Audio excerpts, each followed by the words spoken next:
possibilities. If it is the situation of enslavement that fundamentally undermines the capacity for particularly black marriage, then all things that are causal ought to be most distinct at the moment closest to it, and then that effect should become less as time goes on.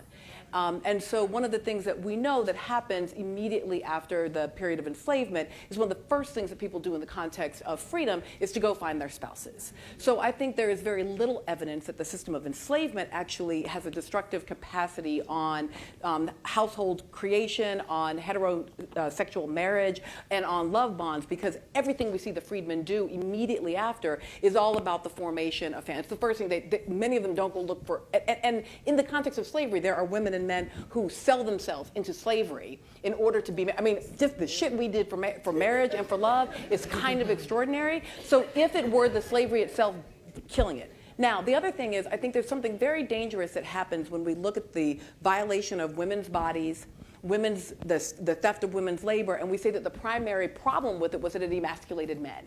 So a woman is raped, and the biggest problem is that it creates some sort of feeling for her male spouse. Now, I am not suggesting that the abuse of women's bodies isn't very painful for their beloveds, but it is just as painful for their sisters as it is for their spouses. And so part of the problem is that we end up with this, the scene in Crash where the woman, the wife is digitally raped on screen, but the thing we're supposed to be worried about is not her experience of being violated by this police officer. We're supposed to be worried about her husband's feelings about not being able to protect his woman. So I want to be really careful, because what it leads us to do is to think that the primary problem in the violation and victimization of women's bodies isn't women, is what it somehow does to men. Now, part of then that I think is a problem is that we then define manhood so narrowly. So a man is only someone who can physically push back, fight back, and protect their women. So what happens in the context of the story of I Know Why the Caged Bird Sings,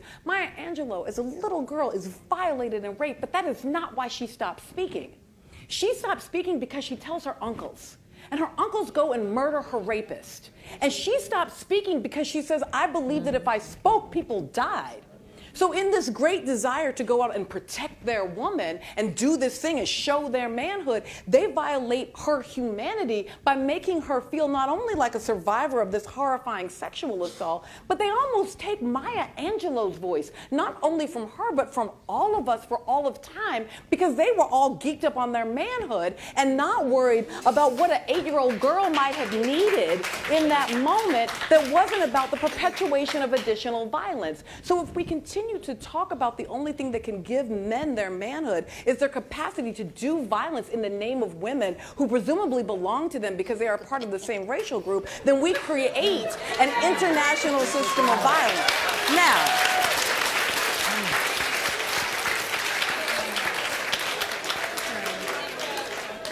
I have been thrown out of feminist groups for a wide variety of reasons. But let me also just say this one last thing. It also, I love my husband. He's just the best. But I am not his. Thank you. Thank you. I mean, nope. Nor is he mine. He is my beloved, and I am his beloved. But nobody belongs to nobody around here. And my daddy walked me out. I thought, well, he ain't give me away because I didn't belong to him.